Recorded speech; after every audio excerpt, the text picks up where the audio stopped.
naminaw sa Luok, Mandawi City, mangutana ko unsay buhaton ko ma-exercise ang tao. Kining exercise mga kaigsunan nga di man ta halahala ni, no? Kinahanglan nga prudent ta ani mga kaigsunan. Mag-exercise lang di kag tao nya wa to giyawaan.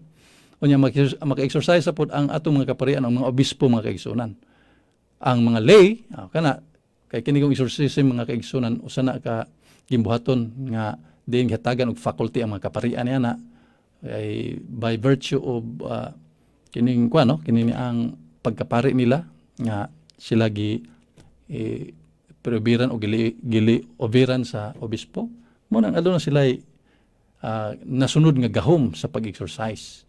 Pero sa mga lay kanang gitawag og mga kita mga Katoliko makahimo ta pero gitawag na og deliverance, prayer of deliverance, pagampo ba nga kadtong anaa sa giyawaan. Pero in the name of Jesus kinahanglan na og tun-an, tinana na tun-an nga mahintigo ka, magmahibaw ka. Pero ngalan sa atong Ginoong Kristo diha sa pagditok sa inay giyawaan, mao na lagpot ang yawa kun naata hitsas ta, diha sa grasya nya diha sa kanunay naata sa nagpuyo sa grasya sa Ginoo, mao na nga kining pinaagi, niya na sa ngalan sa atong Ginoong Kristo maka-exercise ta or makahimo ta og deliverance ngadto sa giyawaan in kaso og walay pare. Okay, so gamay lang kay atong oras mga kaigsunan. Kung si Kristo ang kaluwasan nganong magpatabang paman mo ni Maria, aton natong gisgutan nga Santiago kapitulo 5 bersikulo 16 na sa Proverbio kapitulo 15 bersikulo 8 ngadto sa 29 nga ang pagampo sa mga tao nga balaan, santos, o dakog kahimuan. Mao na nga kinigong ang atong Ginoong Kristo tinuod na, ditso ta ni Kristo, pero atong balikon mga kaigsunan to ay ni ditso og ampo ngadto sa Ginoo, wa gyud gibalibaran gyud sa Ginoo.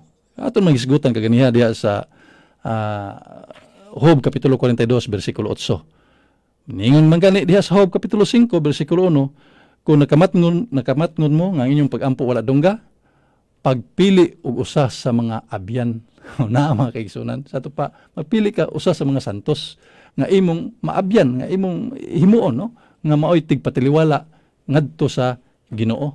Sa to pa sila tighatod mga kaigsunan. Giklaro kana pinadayag kapitulo 5 kapitulo 8 bersikulo 5 nya pinadayag kapitulo 5 bersikulo 8 o pinadayag kapitulo 8 bersikulo 3, ang mga santos ug ang mga anghel mo'y tighatod sa atong mga pagampo ngadto sa sabakan sa Dios, ngadto sa halaran. So mo na nga magpaampo ta sa mga anghel ug mga santos, dako kay kahimuan.